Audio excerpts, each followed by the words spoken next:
தமிழகத்தில் டெங்கு காய்ச்சலால் 922 பேர் பாதிக்கப்பட்டுள்ள நிலையில் ஒருவர் உயிரிழந்திருப்பது மக்கள் மத்தியில் அதிர்ச்சியை ஏற்படுத்தியுள்ளது. வடகிழக்கு பருவமழை அடுத்து சுற்றுப்புற சூழலை பாதுகாக்க விடிய அரசு தவறியதால் தமிழகத்தில் டெங்கு போன்ற காய்ச்சல்கள் வேகமாக பரவி வருகிறது.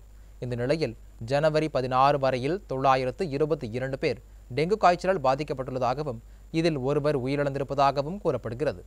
சராசரியாக நாள் ஒன்றுக்கு 84 பேருக்கு டெங்கு காய்ச்சல் பரவி வரும் நிலையில் மாரத்தானில் மட்டும் கவனம் செலுத்தும் விடியா சுகாதாரத்துறை அமைச்சர் போதிய முன்னெச்சரிக்கை நடவடிக்கை மேற்கொள்ளாததே காரணம் என குற்றச்சாட்டு எழுந்துள்ளது. இதேபோல் தமிழகத்தில் கொரோனா தொற்றால் 67 பேர் பாதிக்கப்பட்டுள்ளதாகவும் அதில் 28 பேர் சென்னையை சேர்ந்தவர்கள் என்றும் தெரிவிக்கப்பட்டுள்ளது. விடியா அரசு இது குறித்து உரிய நடவடிக்கை எடுக்க வேண்டும் என மக்கள் வலியுறுத்தியுள்ளனர்.